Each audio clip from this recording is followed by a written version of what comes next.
Good evening, everybody. Welcome to our second information session on the upcoming municipal election.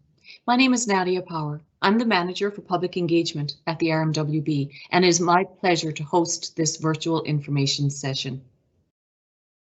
Before we get going, I want to recognize that the land on which we live, learn, work, and play, and where this meeting is taking place, is Treaty 8 territory, the traditional lands of the Cree and Dene, and the unceded territory of the Métis.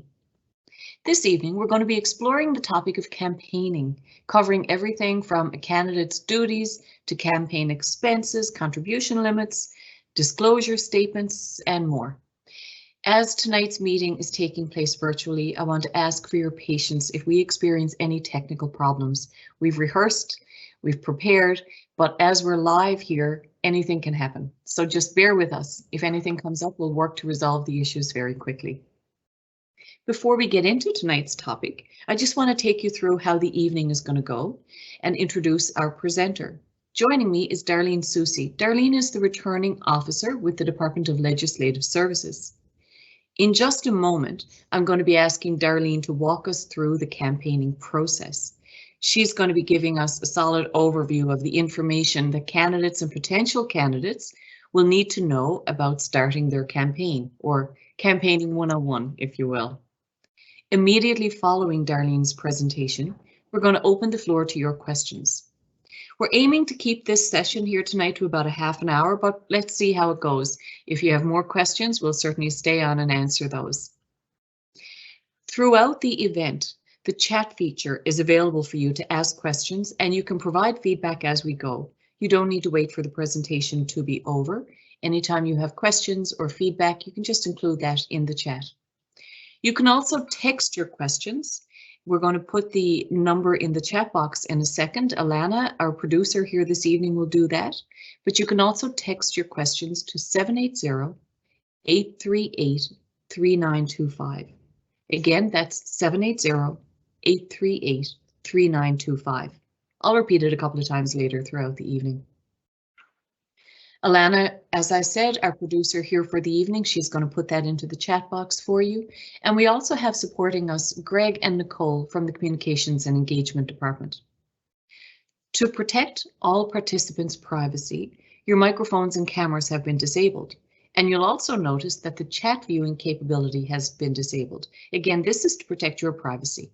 But rest assured, Greg and Nicole can view all of the comments and questions that are submitted through the chat and will pass them along to me. In case you missed something that's said here this evening, we're going to be posting a video of tonight's entire session at rmwb.ca/election for you shortly. It may take a day or two to get up there on the website, but we'll have that for you shortly. And I just also want to make a disclaimer before we get into our session here this evening. This event is open to the public. Participation in this session is not necessarily a reflection of anyone's political aspirations. But we do thank you for joining us. And now it is my pleasure to hand things over to Darlene Soucy, our returning officer. Darlene, the floor is yours. Thanks, Nadia. As Nadia said, I'm Darlene Soucy, and I'm the returning officer for the Regional Municipality of Wood Buffalo. And tonight's session is going to be on campaigning.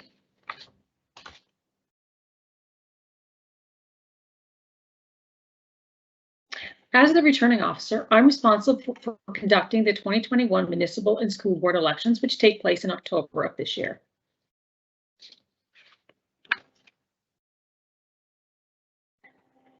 An important part of your election campaign is the campaign contribution and expense disclosure. Part 5.1 of the Local Authorities Election Act governs municipal election finance and contribution disclosures. It is important that it is the candidate's responsibility to read and understand all legislation governing elections and to ensure that the candidate's campaign complies with all legislation. It is the candidate's responsibility to seek appropriate legal or accounting advice from professionals or to contact municipal affairs regarding the requirements under the Local Authorities Election Act.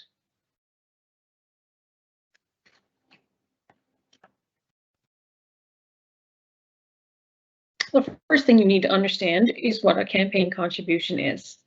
And other definitions that pertain to the finance and contribution disclosure can be found in section 147.1, subsection 1 of the Local Authorities Election Act. As it notes, a campaign contribution does not include services provided by a volunteer who receives no compensation. It is not a volunteer contribution if that person normally does that service for payment. For example, if a person creates a website for monetary gain, then it must be valued. If a person creates your website and it's something that they would do as a hobby, then it's considered a volunteer contribution.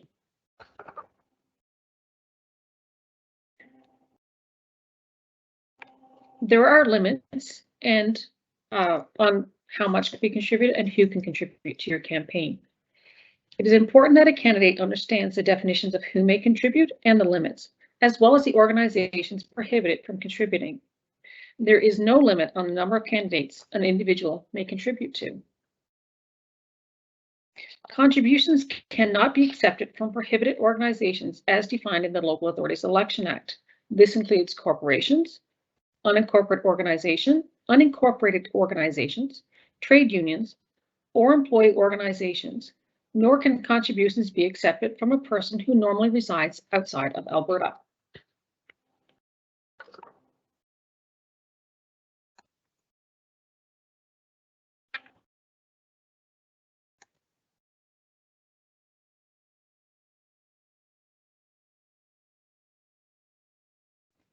Which is to be only used for the purposes of their election campaign. And once opened, all contributions of money must be deposited into that account. And payment of allowable payment of allowable campaign expenses must be made from that account as well. Please note that allowable campaign expenses are also legislated under the Local Authorities Election Act, Part 5.1.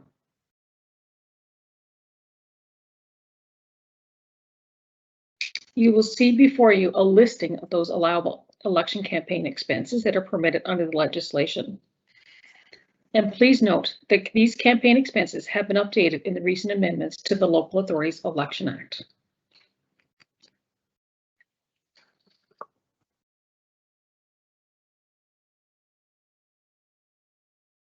The Local Authorities Election Act also legislates a candidate's duties. And again, it is the candidate's responsibility to ensure that the requirements of the Act are followed by the candidate or any other person authorized to act on their behalf. They must ensure receipts are issued for every contribution and obtained for every expense, and that their disclosure statements are filed on time.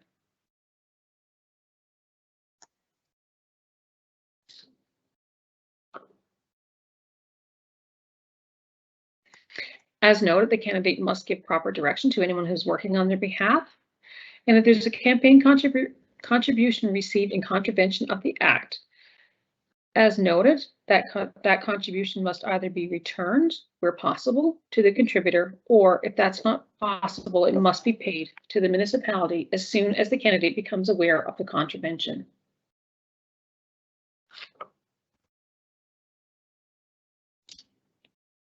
As noted, all candidates are required to file campaign disclosure statements by March 1st, 2022. If a candidate receives up to $50 or less from an individual, either as a lump sum or in smaller contributions totaling that amount, only the total amount of all contributions are recorded on the candidate disclosure statement. The candidate must maintain a record of all contributions, the name of the contributor and the address, and provide receipts to the contributor. Once a contribution from any one contributor reaches $50.01 in total, whether by lump sum or the total of several smaller amounts, including in-kind or non-monetary contributions, the name and the address of the contributor must be recorded in the statement.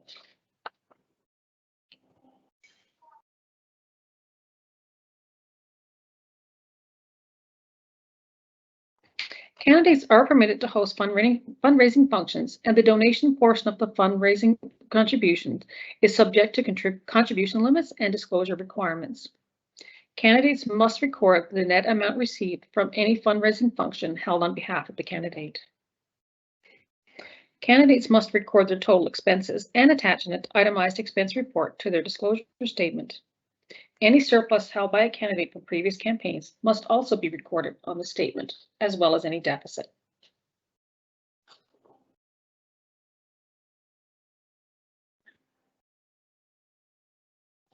A candidate who has incurred expenses or received contributions of $50,000 or more must file a review engagement, which is a review of their financial statement or other financial information to ensure the amounts within are believable or plausible and nothing within would lead the account to believe that the financial reporting is not in accordance with accounting standards.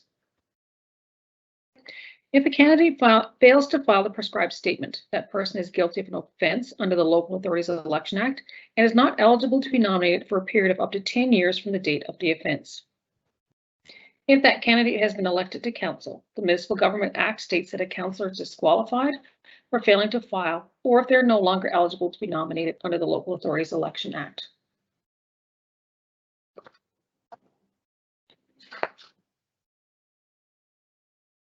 The next step in campaigning is your election signs. In the RMWB, election sign provisions fall under the Land Use Bylaw, bylaw number 99/059. Under the current provisions, election signs are permitted in all districts without a development permit, and the time periods that election signs may be displayed are regulated. Above, you'll see the definition of an election sign. All other provisions of the land use bylaw must be adhered to, as well as any other relevant legislation, whether it be federal, provincial, or municipal. An election signs, as noted, may be installed starting at 12 noon on nomination day, which is September 20th, 2021. As noted, election signs are permitted in all land use districts without a permit. The dimensions of election signs is not regulated by the land use bylaw, but they must comply with all relevant federal, provincial legislation and other relevant municipal bylaws. Signs are not permitted within a voting station or within the boundaries of the land on which a building used for a voting station is located during an advanced vote or on election day. The Local Authorities Election Act prohibits the use of a representation or facsimile of the ballot used on election day in any advertising. Using the candidate's name with an X beside it is not considered using a ballot in your advertising. Please note, municipal or election logos are not permitted to be used for election campaigns or other purposes, including election signs. Safety is always paramount. Your signs must not obstruct traffic or sight lines or the view of traffic signs or lights. Signs cannot have lights that can be mistaken for flashing lights of emergency vehicles or danger.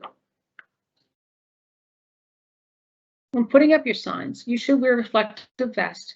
Do it during daylight and not impact the flow of traffic. And make sure your signs do not imitate the wording or symbols of standard or commonly used traffic signs, such as stop or yield. Our candidate information guide provides more safety precautions to prevent the distraction of drivers and minimize the impact to the traveling public when transporting or installing their signs. As I noted, public safety is key.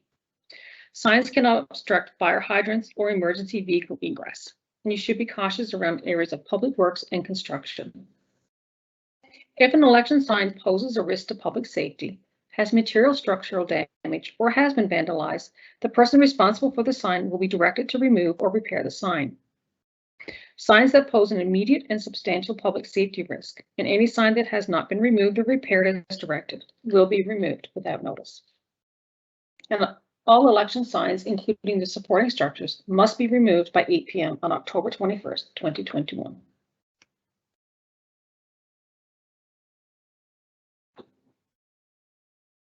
Please note that Highway 63, Highway 69, and Highway 881 fall under the Alberta Transportation Jurisdiction.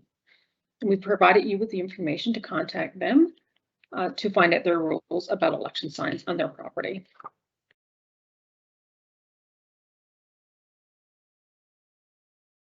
Now that we've brought you through campaigning and election signs, there's some key dates to remember.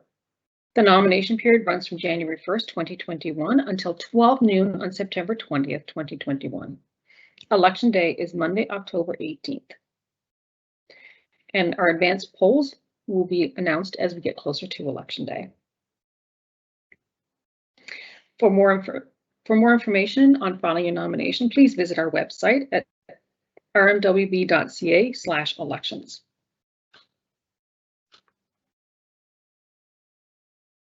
More information on the October 18, 2021 election for municipal council and the local school boards is available from multiple sources. As planning is still in the early stages, candidates are advised to check the various websites regularly for updated information.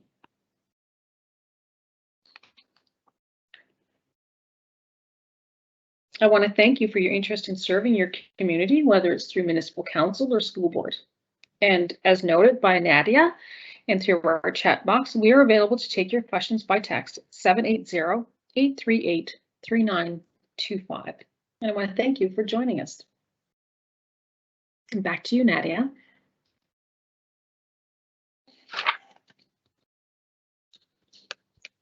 Thank you. Thanks so much, Darlene. My goodness, that was a lot of information that you covered there. I learned a few things and I might have a few questions myself, but I will wait because I just want to remind everybody that you can enter your questions or any feedback into the Q&A chat. And as Darlene just mentioned, text your questions to us at 780-838-3925. Darlene is staying with us tonight, and I know she's happy to answer any questions that we might have. So now I'm going to get right into some of your questions. You can see the questions that are coming up there in the chat box, and I'm just going to start right at the beginning. I see many people are joining us anonymously, and that's perfectly fine. I'm sure that if you do decide to take the leap and move forward with a campaign, we'll be hearing all about you and we'll know your names then. So for now, Anonymous is asking this question. Let's say I launch my campaign this week.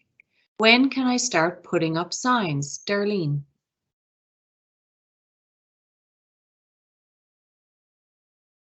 Thanks for that question, Nadia. Election signs are regulated under the land use bylaw, and election signs for the October 2018 to 2021 municipal school and school board elections may be displayed or placed from 12 noon on nomination day until, which is September 20th, 2021.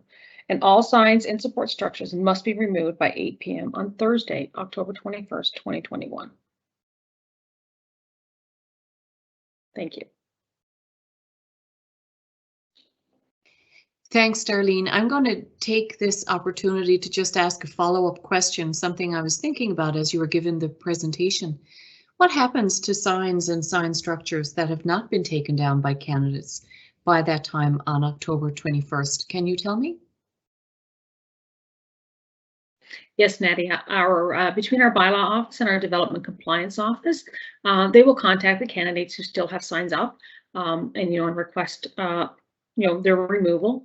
Their goal first is to educate, and then following that, they will do enforcement. But they'll definitely be reaching out to the candidates. They will also be reaching out with reminders of the timelines of when they must come down.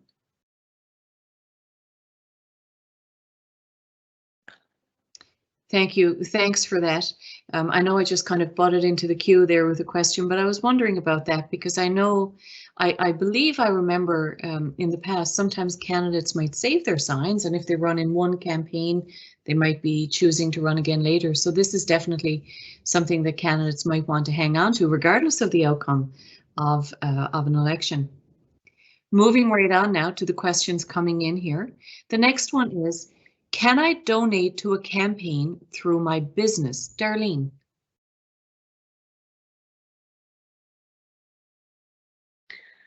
Thanks, Nadia. Under the Local Authorities Election Act, the only residents who ordinarily reside in Alberta may contribute to a candidate's campaign. So businesses, corporations, unincorporated organizations, trade unions, employee organizations, and residents who do not ordinarily reside in Alberta are prohibited from contributing to a candidate's campaign. So the individual can, but not a business. Great, thanks for that clarification. My next question, we're going right through them because we see lots of questions coming in, guys. So certainly keep sending in any questions or comments you have. The next one is a great question. Does the RMWB host candidate debates? How are these organized? And can anyone host a debate? Darlene.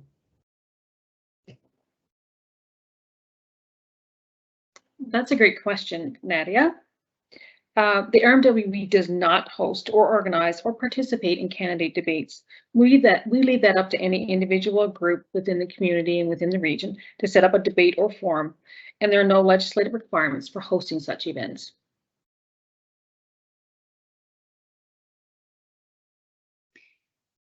Thank you, Darlene, and that's a perfect segue into the next question we have here coming in from Alex M. Hi, Alex. Thanks for joining. Alex is asking, if a restaurant wants to hold a candidate information evening, would that be a donation in kind if they're offering their premises, Darlene?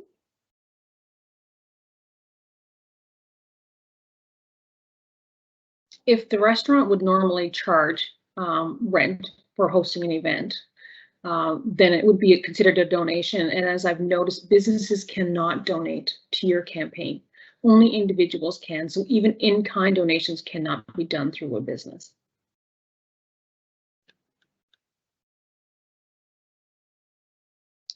Good. That's a really good clarification. Thank you for that. Thank you. Alex, I hope that answered your question. Moving right on. Is there an age limit for people making contributions? So, and then a follow-up to this, can my 2 children each donate plus myself?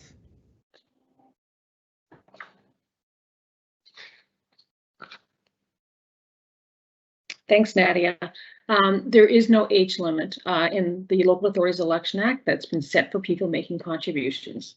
The limitations on contributions is that they ordinarily be a resident in Alberta.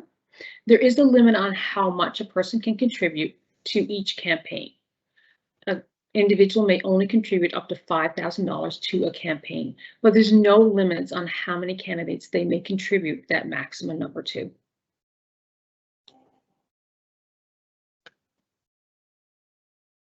Okay, great. Well, thank you. Now we have somebody who has signed in here as anonymous, but maybe a potential brand new candidate, because this person is saying, I've never run an election before. Now, Darlene, the person is asking, how much would a campaign cost? Can you give some advice on that, please?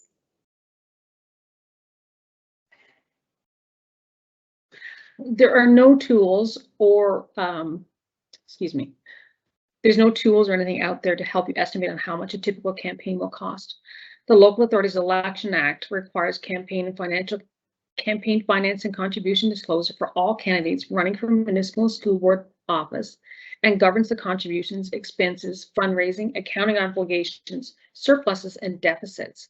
Currently, the legislation does not regulate campaign expense limits. And as I've noted, they do regulate how much a candidate can, a contributor can donate to one candidate. It's important to note, as I've stated before, that it is the candidate's responsibility to read and understand the legislation or to seek appropriate legal or accounting advice from professionals as required.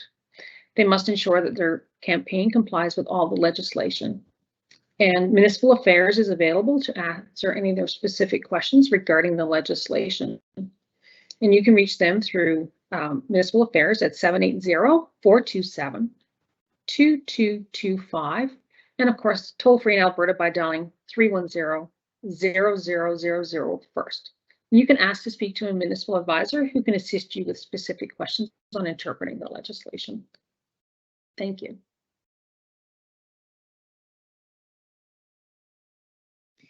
Thanks, Darlene. I know that on rmwb.ca/elections, we do have a whole section there, information from candidates.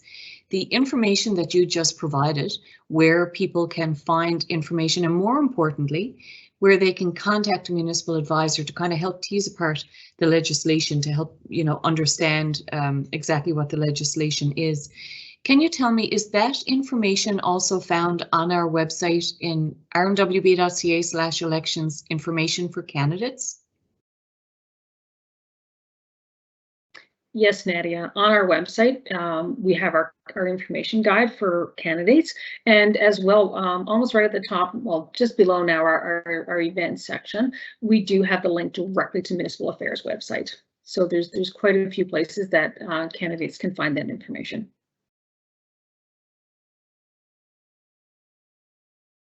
Okay, great. Yes, and I know that we hosted one of these sessions last week. We updated the information for candidates there based on any questions that had come in that maybe we hadn't thought to provide information for. And we'll do the same thing after this evening. I know we already have a whole lot of information there for candidates, but certainly, anytime you can reach out to us if you do have questions. After the live presentation, as Darlene talked about earlier, you can always just contact us by emailing elections@rmwb.ca or contact us through the Pulse line. Getting back now to some more of your questions.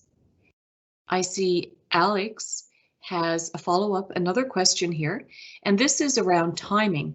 Alex is asking, when can a candidate begin campaigning?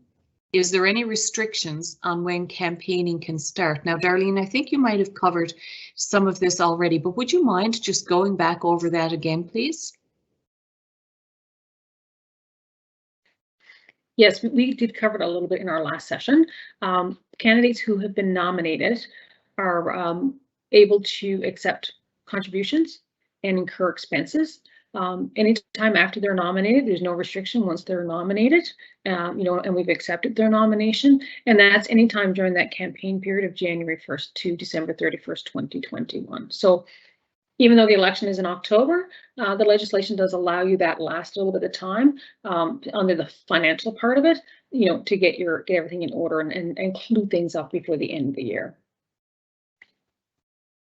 So the restrictions are based on when you're nominated within that period. Thank you. I think we just kind of came away from Darlene a little bit quickly there, but that's okay. Darlene was just letting us know that the information, a lot of this information, any of you guys that are joining us tonight, if you didn't get a chance to join us last week at this same time, we had a session all about nominations. And so you can go on to rmwb.ca/elections and you can watch the presentation and follow the questions and answers from last week there. Moving on now to the next question. When will we know where the voting stations will be? Darlene, when will we know about voting stations? I can let you know that we're working hard on finalizing the details for the voting stations for the October election, and we will definitely have them out well in advance. So once nomination day period's over, which is September 20th, then we'll be having a lot more information out there for the voters on where to vote, whether it's the advanced votes or on election day, what ID they need. And what the voting process is. So just keep watching. Our information for the voters will definitely be updated as we get closer to that close of nominations and the start of the election period.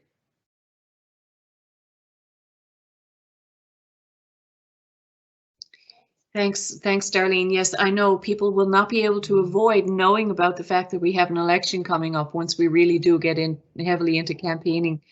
And, immediately leading up to it.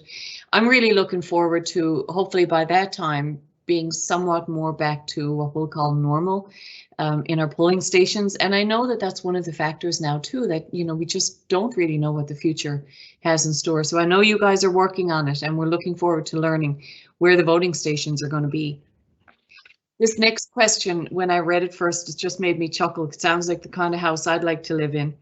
Can a property owner have signs for more than one candidate? I can just imagine the lovely debates that go on in the home where you have maybe people living in one home and supporting different candidates. That's a fun question. Darlene, do we have any rules around that? Our main rule around putting signs up on private properties is to make sure you have the property owner's permission before you start putting signs on their property. But you can have signs for more than one candidate. If you think about it, for example, in Ward 1, which is Fort McMurray, you have a number of candidates running for 6 positions. So you can vote for up to 6 candidates when it comes to that time. Ward 2 has up to 2 candidates. So yes, there's definitely no restriction on how many signs you put on your lawn. Just keep in mind your safety. that you're not blocking traffic sight lines, and you're not overhanging onto, those sidewalks and pedestrian walkways.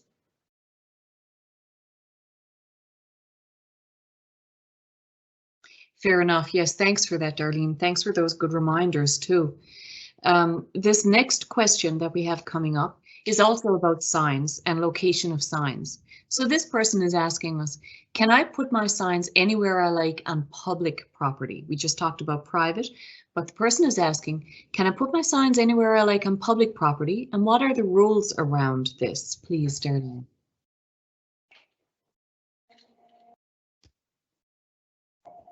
As I noted, in addition to the safety rules for wherever you place your signs, whether it's on public or private property, when you're looking at placing signs on public property, you need to know that they cannot be affixed or attached to any of our signs, utility poles, trees, fences, or any other fixtures on our property.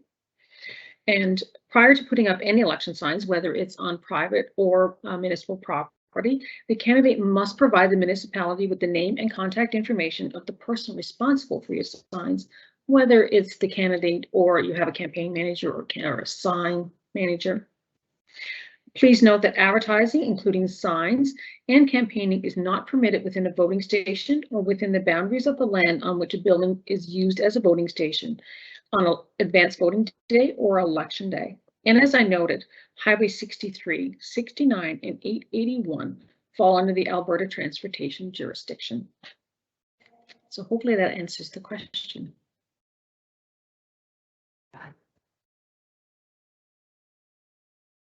Thank you. Thanks. I believe so. And we're going to be staying on the topic of signs for the next few questions. I was listening to your answer, and I don't think you covered what this next person is asking with this question. The question is, are there specific rules around what images and colors can be used on campaign signs and campaign sizes? I believe that means campaign sign sizes. So Darlene, we want to know about images, colors, and sizes of these campaign signs, please. Under the Local Authorities Election Act, that does prohibit the use, as I noted earlier, or representation of a ballot, so a mock ballot that we would normally use on election day in any of your advertising, except for the use of the regulated use by a returning officer, so for our own advertising purposes. If you want to use your name with an X beside it, that's not considered using a mock ballot. Candidates are not permitted to use municipal or election logos for their election campaigns, advertising, or signs, or for any other purposes. As I noted, election signs do not require permits, and the dimensions are not regulated in the land use bylaw, but they must comply with applicable federal and provincial legislation and any relevant municipal bylaw. So we don't regulate images and colors and signs. If it ends up being something that has is offensive or been damaged or graffiti, then that will be an enforcement issue through our bylaw or development compliance. But I know that candidates out there are very creative and often come up with very unique and unusual signs.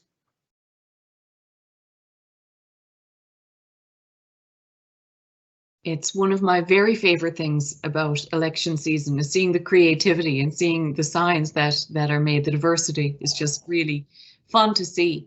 And I was glad to hear you, you talked about the mock ballot, and I know I've seen X's used plenty of times on the sign. So it's good to know that is allowed. We just can't do like the mock ballot. So thanks for that. We're going to move away from signs just for a minute, and we're back onto money. This question is, can an individual donate to more than one campaign? I guess that means more than one candidate in the campaign. So can an individual donate to more than one campaign, Darlene? Yes, Nadia. An individual can donate to more than one campaign. Their limitation is that the individual who's making the donation must be ordinarily a resident of Alberta, and they can contribute up to a maximum of $5,000 per candidate during the campaign period, which is January 1st to December 31st, 2021. There is no limit on the number of campaigns to which an eligible individual can contribute.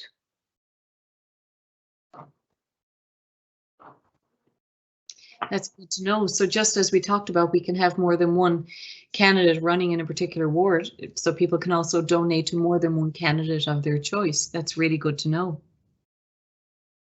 This next question, I think that some of this might have been covered in your presentation, but I will bring this forward just to be able to provide some additional information or clarity.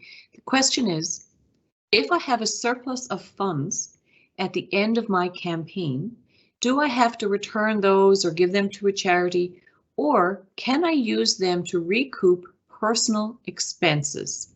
And the person here adds, with receipts, of course. Darlene? Okay, so that one covers a few things. So just give me a moment and I'll go through them.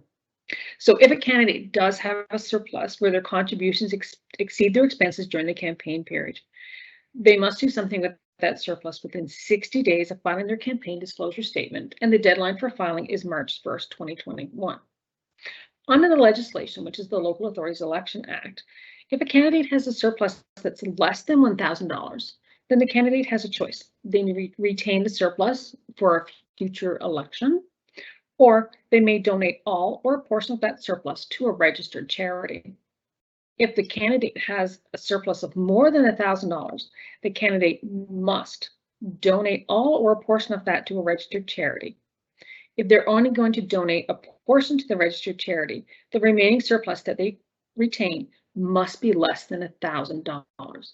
So overall, the candidate may only hold on to $1,000 surplus for future campaigns.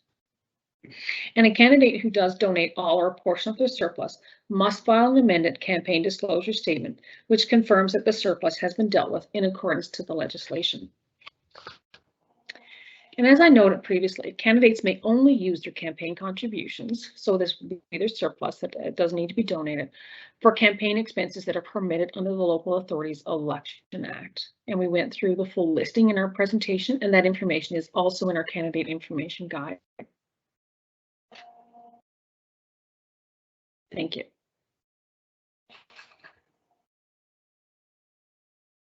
Thanks, Darlene. So under $1,000, candidates can save that for the next election, along with their signs that they've collected before October 21st. So thank you. Thanks for that.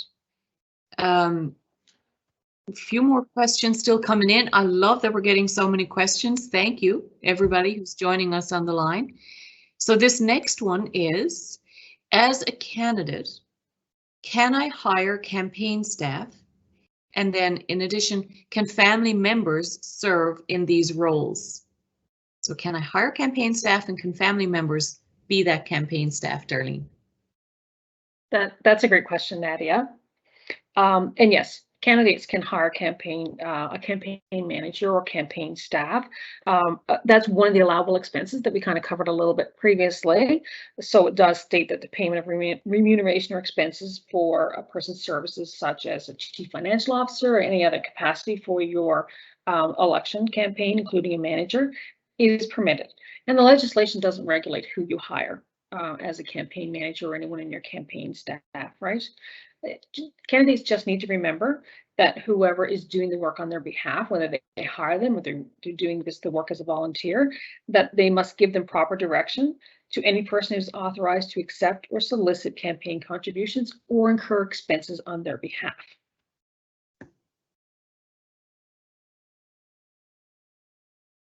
Okay, great.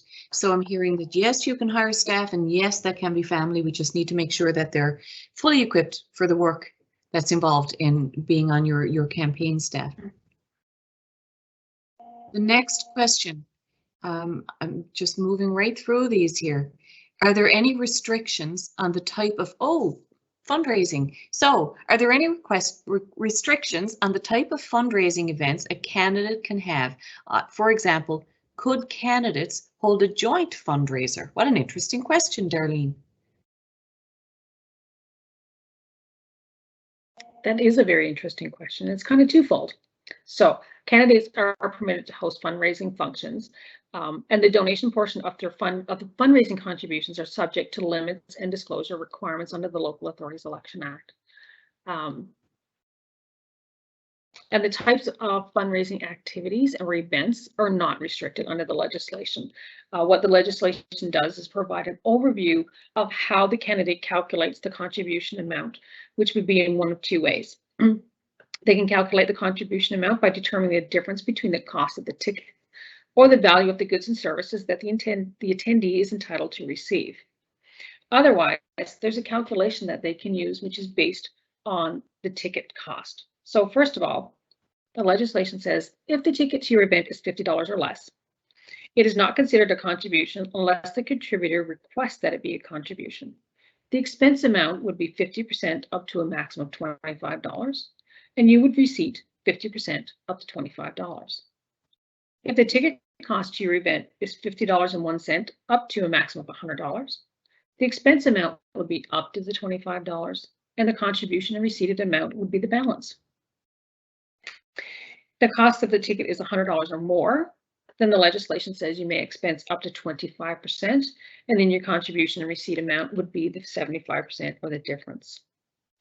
For a question on could candidates hold a joint fundraising, that is not something that seems to be specifically covered in the legislation.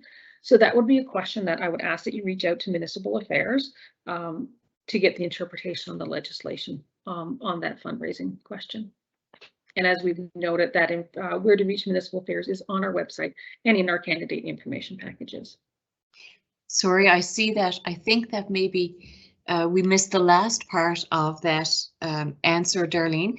I'm just getting a little nod from our producer here, Alana, that you might have flipped back to me sooner. So I know that at the end there, you were just reminding people that all of this information you just covered is in the candidate information package, which is available at rmwb.ca/elections. So thanks. Now I want to welcome Jennifer. Jennifer, thank you for joining us this evening. I'm glad you're enjoying the presentation so far.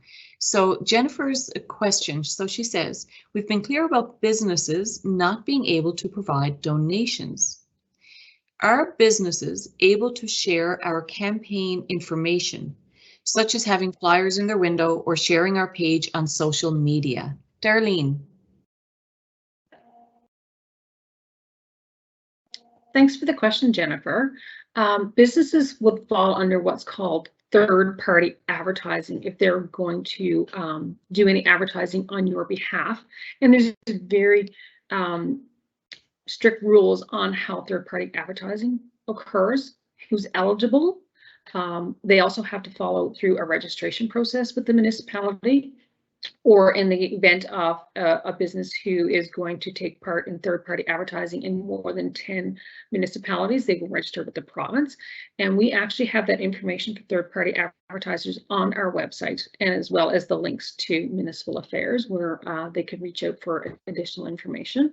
And the registration for businesses to be third-party advertisers is actually on the forms are actually on our website.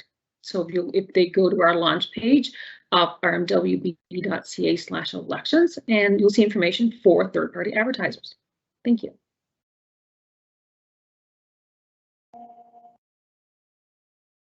Thank you. Thanks a lot. And Jennifer, I hope that answered your question. Feel free to pop a comment into the chat or follow-up question if you do have any, based on Darlene's response just now. Thanks for that. I'm going to move on to the last couple of questions for our session here this evening that I'm seeing.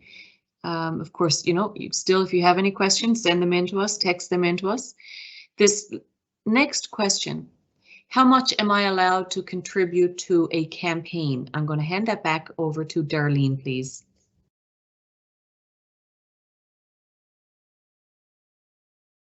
An eligible contributor, which is someone who ordinarily resides in Alberta, can contribute a maximum of $5,000 to any one candidate's campaign. And as I noted, there's no limit on how many campaigns they can contribute to.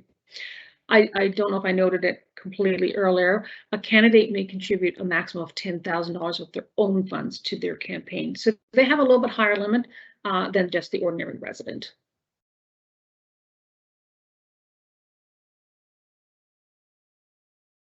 Thanks, Darlene. I don't think I heard that in the presentation earlier to talk about how much a candidate can contribute to their own campaign. So thanks for that. And thanks for providing that information.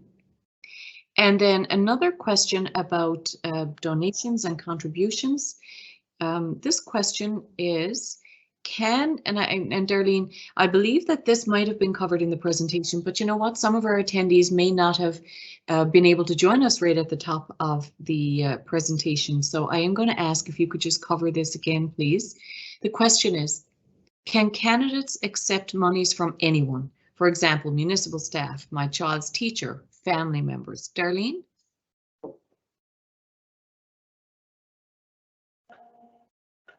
As I noted, candidates can accept campaign contributions from anyone who's ordinarily a resident of Alberta, regardless of the relationship to the candidate. And an eligible individual may contribute up to $5,000 per candidate during the campaign period of January 1st, December 31st. And as I noted, a candidate may contribute up to $10,000 of their own funds during that period.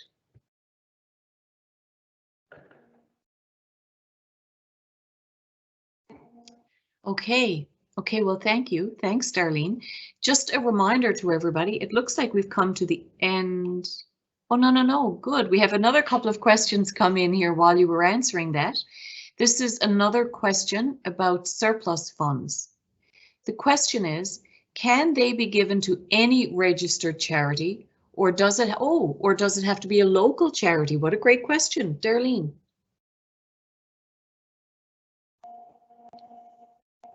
Hi, Nadia, that is a really good question. The legislation, which is the Local Authorities Election Act that governs the financial part of the campaign, only stipulates that it be a registered charity. It doesn't say it has to be a local charity or where that charity is located. So it would be up to the candidate. They would just need to, like I said, make sure it's a registered charity and file their amended disclosure statements once they've made that donation of their surplus.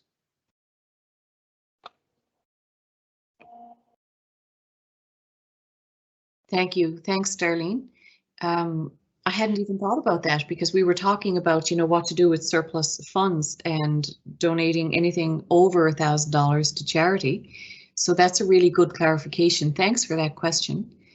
Now, I know we've talked about disclosure, documentation, and all of that sort of thing this evening during the presentation and in some of the questions. There's a question here now asking, are campaign contributions private? Darlene, are campaign contributions private? The Local Authorities Election Act is set up so that candidates are accountable and transparent. So donations built $50 and below, the candidate is going to, in their public disclosure statements, are only going to record the total amount. For their own record keeping, they're going to keep the name, address, and the amounts of those donations of anybody who's contributed a total of $50 or less. When an individual who's eligible to contributes $50.01 or more in total, whether that's in contributions of money or in kind, their name and address must be disclosed on the disclosure statements, and those disclosure statements are public. Anyone from the public can view it in our offices during normal business hours. So the name is disclosed. We do use follow FOIP for the disclosure of addresses. But once you reach once you reach that threshold. Hi, yes, I think what you're talking about is once we reach that $50 threshold, then in compliance with all of the FOIP guidelines, we do need to disclose that information, and that is available to the public. Thank you for clarifying that, Darlene, and thanks for the question. Thanks for the question. So we have another question, and I know that we've had a lot of conversation about like what are some of the common questions and answers, and we try to have all of that information available on our website. I feel like there's a few here tonight that we're going to be adding onto the website, some questions that we might not have thought about, that we haven't stumped Darlene yet. So let's see if we can keep that up now, our returning officer, see if we can just keep that up with this next question. The question is, if a business has a public bulletin board, would they have to register as a third-party advertiser if a candidate posts campaign material on their board? Darlene, can you answer that?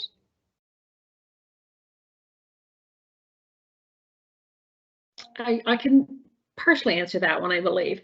There are limits on the same as a candidate for third-party advertisers. So they don't need to register until they reach a certain limit of the money that they're going to spend. Remember, they have to be spending money. So, you know, if the candidate is going around and using a public bulletin board at their business, that should not fall under the third-party advertiser, but the business is the one who would be responsible to ensure that they meet the legislation for third-party advertisers. And the candidate needs to make sure that anything that they're doing is not considered a contribution from that business. It would have to be something the business is doing already, you know. And we know that multiple businesses, when you go in, up until COVID, you know, you often saw bulletin boards with posters and advertising and flyer on that. So it's kind of that the onus will be on the candidate and on the business to make sure that they're following the rules.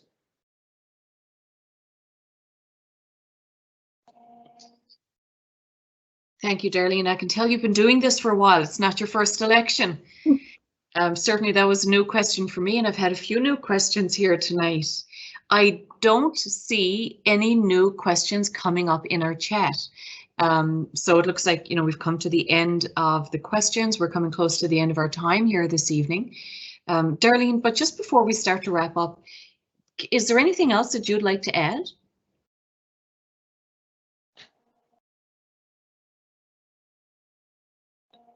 As I noted throughout this evening in the last in our last week's session, you know, we think we have a wealth of information on our website, and you know, there's lots of information on there for candidates.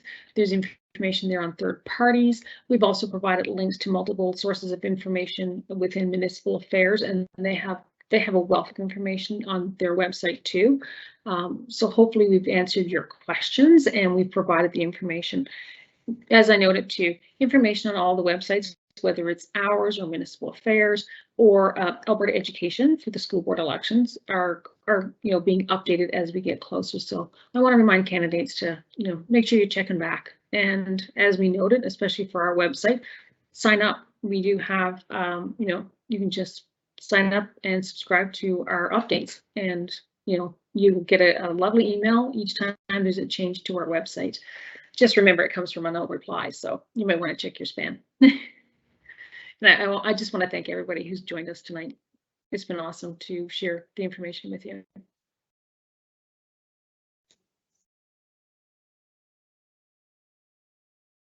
Thank you. Thanks, Darlene.